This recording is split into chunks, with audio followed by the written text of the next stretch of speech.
மாமியார் வீட்டுக்கு போயிட்டு வந்த உடனே வந்து வீட்டில் சமைச்சிட்டு அம்மாவுக்கும் கொஞ்சம் போட்டு எடுத்துகிட்டு போயிட்டேன். நான் அவங்க சமைக்கலை, அவங்க முடியலன்ட்டு ஒரு 12 நான் போயிட்டேன். அங்கே வந்து ஃபேன் வேறு மாட்டுற வேலைக்கு என் ஹஸ்பண்டும் என் பையனும் போயிட்டாங்க.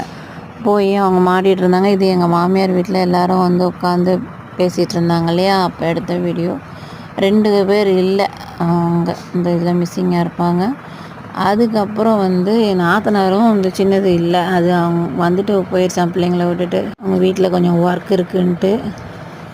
என்னுடைய கொழுந்தா பசங்க, இது வந்து என்னுடைய ட்ரெஸ்ஸு எப்படி இருக்குன்னு கமெண்ட் பண்ணுங்கள். அதுக்கப்புறம் இந்த குட்டி பாப்பாவுக்கு அழகாக பாவாடை சட்டை போட்டு அவங்களும் போஸ்ட்லாம் அழகாக கொடுத்தாங்க. என் மக எல்லாம் கொஞ்சம் ஃபோட்டோஸ் எடுத்தாங்க. அப்புறமே வந்துட்டேன். வந்து கீழே தான் இருந்தேன் 1:30-2 மணி வரைக்கும்.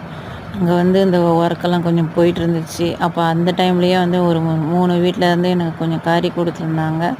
என் ரிலேட்டிவ்ஸ் வீட்டிலேருந்து வந்துருந்துச்சு.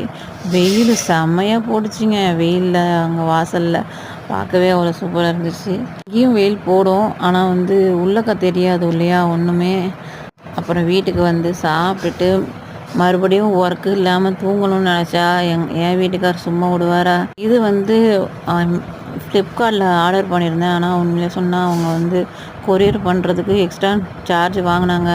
ஆனால் வந்து எல்லாம் உடஞ்சி சுக்குநூறாக ஆக்கி கொண்டு வந்து கொடுத்துருக்காங்க. போட்டு பார்த்தா அது வந்து ஒர்க் ஆச்சு, அதோடு தான் வச்சுருக்கேன். மறுபடியும் ரிட்டன் போடணுமான்ட்டு காசு கொடுத்து வாங்குறது, இந்த பொருள் இப்படி வீணாக போன மாதிரி ஆக்கி எடுத்துகிட்டு வராங்க. சரி, ரொம்ப டயர்டாக இருக்க படுப்புன்னு பார்த்தா குடலை வந்து என் குழந்தை கொடுத்து விட்டாங்க, அதை வேறு செய்யணும். இது என் பொண்ணுடைய ட்ரெஸ்ஸு எப்படி இருக்குன்னு கமெண்ட் பண்ணுங்கள்.